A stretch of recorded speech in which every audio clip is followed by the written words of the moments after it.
How is everyone doing today? It is February 6th of 2022. I want to do a quick little video on our greenhouse. Nothing in particular. We just have lots of stuff going on as we are starting to escalate early into the new grow season. But I wanted to show my friends and family kind of like the setup that we have. I'd also like to do a video later on our shelving system setup.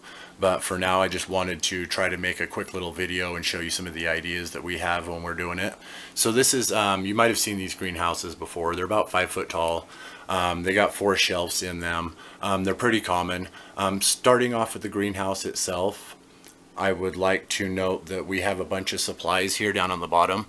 Whether these greenhouses are indoor or outdoor, they seem to have a really bad tipping problem. So if you end up getting a lot of stuff that's up high and it's too heavy, it can be almost easily to tip too if a pet runs into it or something along those lines. So one of the first things that we want to note about these greenhouses is you want a really low weight system on them. So just try to put as much weight as you can in the bottom, maybe even put some rocks if you have it outdoors. Secure it down a little bit, because I've seen tons and tons of this style of greenhouse going. We don't necessarily recommend this greenhouse style of a seed starting station necessarily. For the same price, you can get these more sturdy shelving systems like this. Prices have went up on everything. I think we got this one for $40 or $50 online, but we've seen them lower as 20 or 30. And when you're checking out these greenhouses, you really want to pay a lot of attention to the dimensions of the greenhouse, because it can be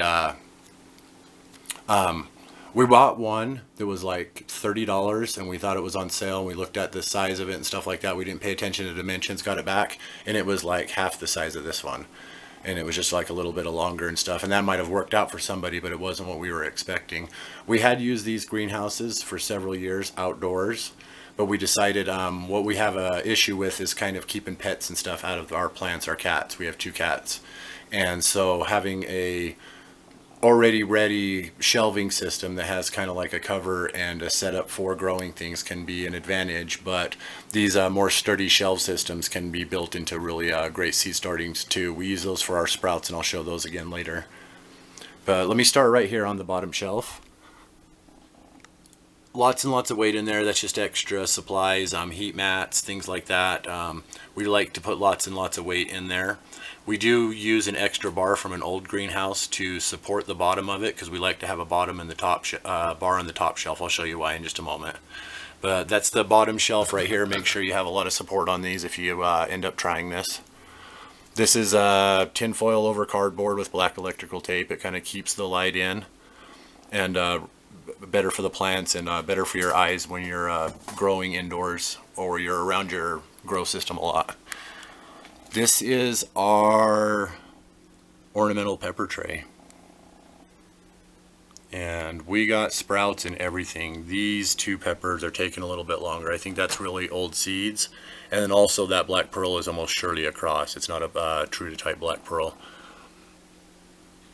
Explosive Ember, Sangria, Medusa, Prairie Fire, Minabelle, and Tiny Tim. Those 2 are tomatoes in the back, but these are all ornamentals that are sprouting. I kind of overseeded, so I've been thinning already, so there's quite a few in each. I was going to use each pocket for one of the 6-pack systems that we use. This heat mat right here isn't connected to a thermometer, but these heat mats work really well. We just get like some kind of anti-slip floor mat from the dollar store for like a car or something, and then we put a dollar store hand towel on there.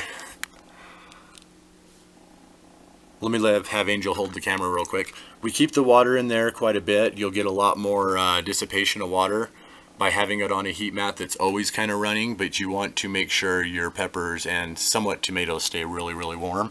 So we don't have the thermostat on that one. We do have this right here. If things get overwatered, we just take this dollar store pull toy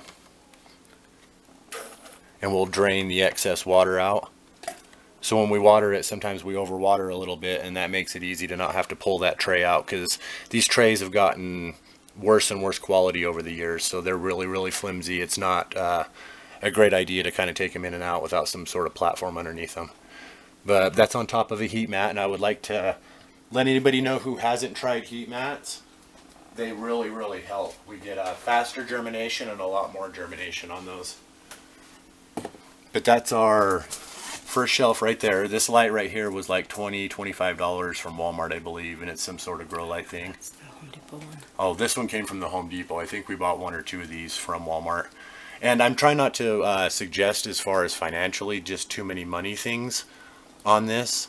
If you can find some sort of like super cheap LED shop light and just make sure your plants are as close to the light as possible, and they'll, you know what I mean, so they don't get too leggy. But that's our ornamental peppers that we planted. This next one has the ginger, and if you look back here, there's actually some ginger already starting over just a couple days. It's really hard to see in our camera. This is some stevia. This back here, our red shiso basil, didn't go. We replanted, it didn't go, and so I sprinkled the last of the seeds on top, and then I sprayed them down. So some of them got shaken into the pockets a little bit. Some of them are directly on top. I'm not sure if maybe we did something wrong, but I couldn't get any of the red shiso to go. This is spicy globe basil, and it's going. It's a little bit slower than the more known and stronger variety, the sweet basil right here. These actually came from the dollar store for like 20-25 cents for a pack like 4 years ago. So these are the last of the seeds that were in the pack. That's why they're kind of overplanted. All of these, the spicy globe anyways and the sweet basil, had to be thinned out a little bit so we can buy ourselves more time. And then the ginger.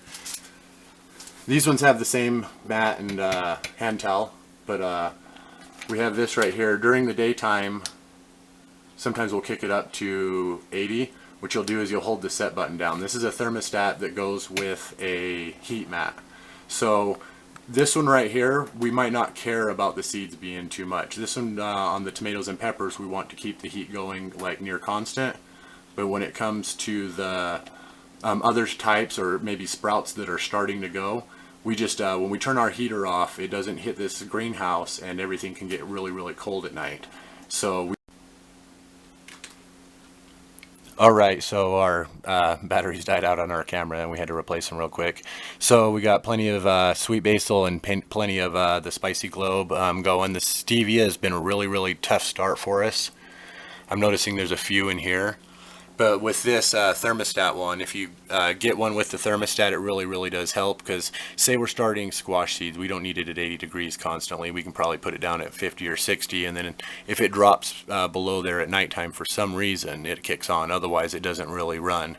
These heat mats don't seem to be kicking our electricity bill up. We got 4 of them and one thermostat on it. So we'll eventually move to where there's 3 heat mats in here when we're starting all of our peppers and tomatoes, and even some of our other stuff, and we'll move the thermostat one to our shelving system to kind of start squash and things like that. But we'll show the shelving system as it's coming up, and we get it filled up a little bit more. So these will all get transplanted into a shoebox double cup method that'll be shown later on.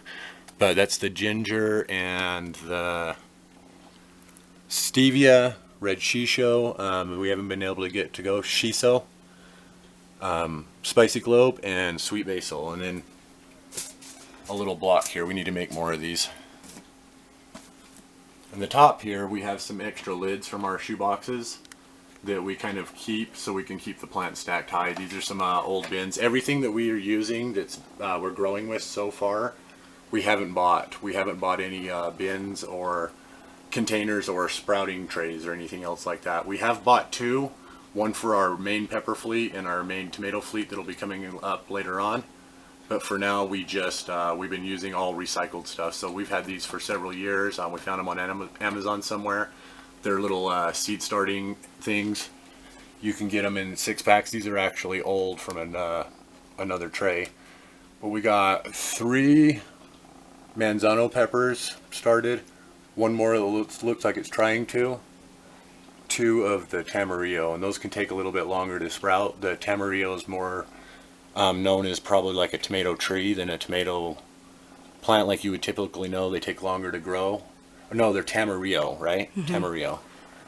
So we have a couple sprouts. We got those sprouts from Candy's garden, I believe. Yeah, those seeds. And those manzano came from one of Angel's co-workers. And then Angel always mass plants chamomile. Look at all this chamomile. So we'll eventually separate each of these tufts into a double cut method, which they can have a little bit of chance to spread. We've been thinning. This is thinned.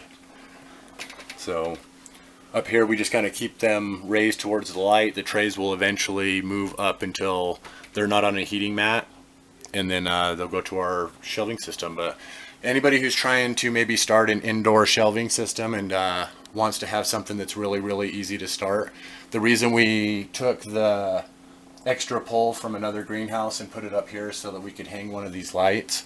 But you can find all sorts of shop lights, and I would say stick with LED a little bit.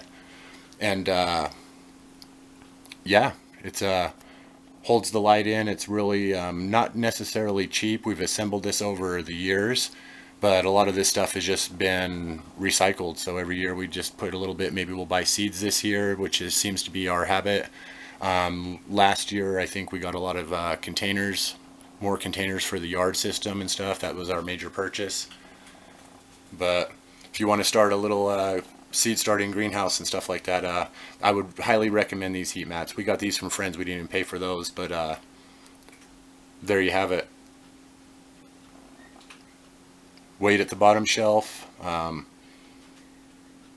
Right here I would say it would take about 75, 50, 100, about $150 to $200 to build one of these from start all the way up, with the heat mats, the lights, and the greenhouse all together. And that's a big spend. So we got the heat mats last year from friends as gifts. We got the light system. Just like we didn't one buy light them. a year. Yeah, one light a year. So it's been several years of accumulating these items, and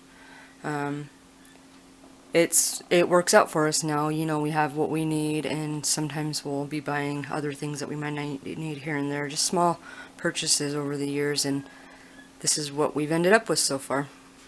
Yep, so the little greenhouse where we start our seeds at. And it's February 6th of 2022. And we love you guys. Thanks for hanging out with us again. Thanks for watching.